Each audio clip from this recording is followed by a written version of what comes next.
नमस्कार दोस्तों, प्रभा चिंतन में आपका स्वागत है। आज सुनिए मुंशी प्रेमचंद जी की लिखी कहानी मोटर के छींटे। क्या नाम की प्रातः स्नान पूजा से निपट, तिलक लगा पीताम्बर पहन, खड़ाऊ पाँव में डाल, बगल में पत्रा दबा, हाथ में मोटा सा शत्रु मस्तक भंजन ले, एक जजमान के घर चला। विवाह की साइड विचारनी थी, कम से कम एक कलांदर का डौल था, जलपान ऊपर से, और मेरा जलपान मामूली जलपान नहीं है।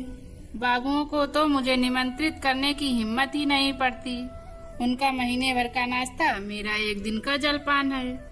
इस विषय में तो हम अपने सेठों साहूकारों के कायल हैं। ऐसा खिलाते हैं, ऐसा खिलाते हैं, और इतने खुले मन से कि चोला आनंदित हो उठता है। जजमान का दिल देखकर ही मैं उनका निमंत्रण स्वीकार करता हूँ।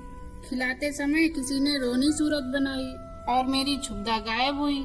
रोकर किसी ने खिलाया तो क्या, ऐसा भोजन कम से कम मुझे नहीं पचता। जजमान ऐसा चाहिए कि ललकारता जाए, लो शास्त्री जी एक बालूशाही और। मैं कहता जाऊं, नहीं जजमान अब नहीं। एक रात खूब वर्षा हुई थी, सड़क पर जगह जगह पानी जमा था।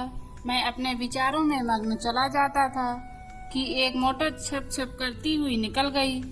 मुंह पर छींटे पड़े, जो देखता हूँ तो धोती पर मानो किसी ने कीचड़ घोलकर डाल दिया हो। कपड़े भ्रष्ट हुए वह अलग, देह भ्रष्ट हुई वह अलग, आर्थिक क्षति हुई वह अलग। अगर मोटर वालों को पकड़ पाता तो ऐसी मरम्मत करता कि वे भी याद करते। मन महसूस कर रह गया। इस बेस में जजमान के घर तो नहीं जा सकता था। अपना घर भी मील भर से कम ना था। फिर आने जाने वाले सब मेरी ओर देख देख कर तालियां बजा रहे थे। ऐसी दुर्गत मेरी कभी नहीं हुई थी। अब क्या करोगे मन, घर जाओगे तो पंडिताइन क्या कहेंगी। मैंने चटपट अपने कर्तव्य का निश्चय कर लिया। इधर उधर से 10-12 पत्थर के टुकड़े बटोर लिए और दूसरी मोटर की राह देखने लगा। ब्रह्म तेज सिर पर चढ़ बैठा। अभी 10 मिनट भी ना गुजरे होंगे कि एक मोटर आती हुई दिखाई दी। ओहो, वही मोटर थी। शायद स्वामी को स्टेशन से लेकर लौट रही थी। ज्यों ही समीप आई, मैंने एक पत्थर चलाया, भरपूर जोर लगाकर चलाया। साहब की टोपी उड़कर सड़क के उस बाजू पर गिरी।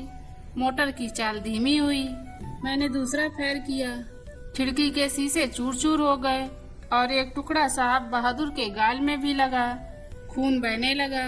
मोटर रुकी और साहब उतरकर मेरी तरफ आए और घूंसा तान कर बोले, सुअर हम तुमको पुलिस में देगा।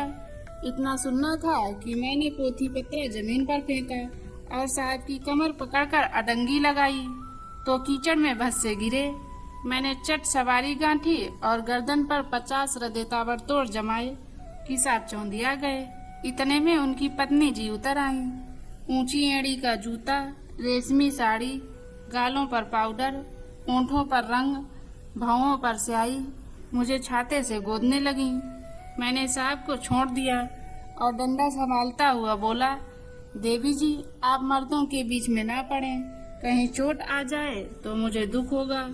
साहब ने अवसर पाया तो संभल कर उठे और अपने बूटदार पैरों से मुझे एक ठोकर जमाई। मेरे घुटने में बड़ी चोट लगी। मैंने बौखलाकर डंडा उठा लिया और साहब के पाँव में जमा दिया। वह कटे पेड़ की तरह गिरे। मेम साहब छतरी तान कर दौड़ी। मैंने धीरे से उनकी छतरी छीन कर फेंक दी। ड्राइवर अभी तक बैठा था, अब वह भी उतरा और छड़ी लेकर मुझ पर पिल पड़ा। मैंने एक डंडा उसके भी जमाया, लौट गया। 50 आदमी तमाशा देखने जमा हो गए। साहब भूमि पर पड़े पड़े बोले, रेस्कल हम तुमको पुलिस में देगा। मैंने फिर डंडा संभाला और चाहता था कि खोपड़ी पर जमाऊं कि साहब ने हाथ जोड़कर कहा, नहीं नहीं बाबा हम पुलिस में नहीं जाएगा, माफी दो। मैंने कहा, हाँ पुलिस का नाम ना लेना, नहीं तो यही खोपड़ी रंग दूंगा। बहुत होगा 6 महीने की सजा हो जाएगी, मगर तुम्हारी आदत छुड़ा दूंगा। मोटर चलाते हो तो छींटे उड़ाते चलते हो, मारे घमंड के अंधे हो जाते हो। सामने या बगल में कौन आ जा रहा है इसका कुछ ध्यान ही नहीं रखते। एक दर्शक ने आलोचना की, अरे महाराज मोटर वाले जानबूझकर छींटे उड़ाते हैं और जब आदमी लथपथ हो जाता है तो सब उसका तमाशा देखते हैं और खूब हंसते हैं। आपने बड़ा अच्छा किया कि एक को ठीक कर दिया। मैंने साहब को ललकार कर कहा, सुनता है कुछ? जनता क्या कहती है?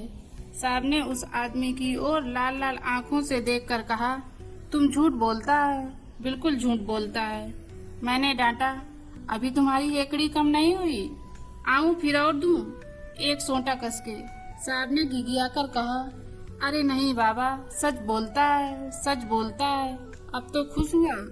दूसरा दर्शक बोला, अभी जो चाहे कह दें, लेकिन ज्यों ही गाड़ी पर बैठे फिर वही हरकत शुरू कर देंगे। गाड़ी पर बैठते ही सब अपने को नवाब का नाती समझने लगते हैं। दूसरा महाशय बोले, इससे कहिए थूक कर चाटे। तीसरे सज्जन ने कहा, नहीं, कान पकड़ कर उठाइए बैठाइए। चौथा बोला, अरे ड्राइवर को भी, ये सब और बदमाश होते हैं। मालदार आदमी घमंड करे तो एक बात है, तुम किस बात पर अकड़ते हो? चक्कर हाथ में लिया और आंखों पर पर्दा पड़ा। मैंने यह प्रस्ताव स्वीकार किया। ड्राइवर और मालिक दोनों ही को कान पकड़कर उठाना बैठाना चाहिए। और मेम साहब गिने। सुनो मेम साहब, आपको गिनना होगा पूरी 100 बैठकें, एक भी कम नहीं, ज्यादा जितनी चाहे हो जाएं। 2 आदमियों ने साहब का हाथ पकड़कर उठाया, 2 ने ड्राइवर महोदय का। ड्राइवर बेचारे की टांग में चोट थी, फिर भी वह बैठकें लगाने लगा। साहब की अकड़ अभी काफी थी। आप लेट गए और उलझुल बकने लगे। मैं उस समय रुद्र बना हुआ था।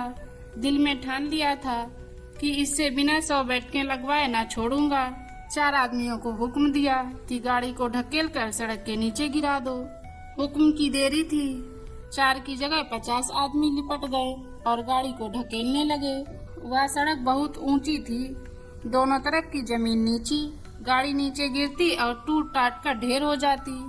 गाड़ी सड़क के किनारे तक पहुंच चुकी थी कि साहब कहाँ कर उठ खड़े हुए और बोले, बाबा गाड़ी को मत तोड़ो, हम उठे बैठेगा। मैंने आदमियों को अलग हट जाने का हुक्म दिया, मगर सबों को दिल लगी मिल गई थी।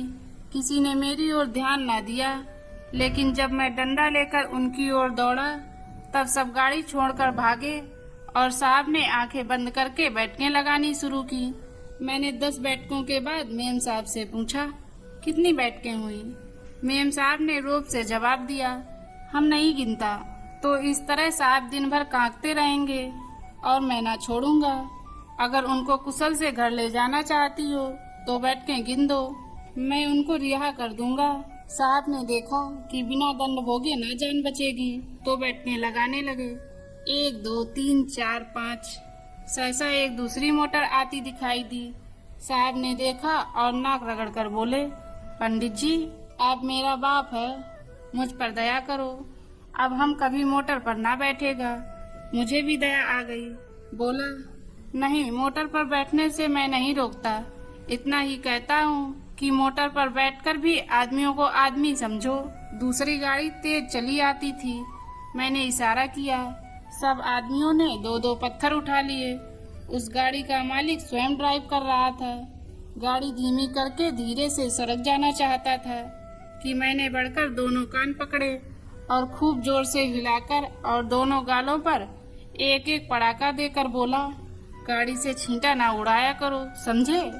चुपके से चले जाओ। ये महोदय बकझक तो करते रहे, मगर 100 आदमियों को पत्थर लिए खड़ा देखा तो बिना कान पूंछ डुलाए चलते हुए।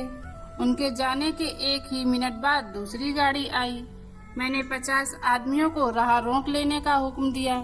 गाड़ी रुक गई।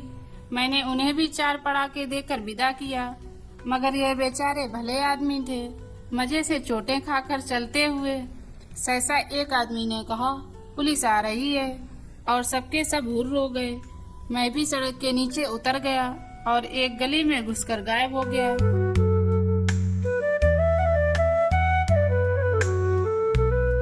दोस्तों, ये कहानी आपको कैसी लगी हमें कमेंट के माध्यम से बताइए और चैनल को सब्सक्राइब करना मत भूलिएगा।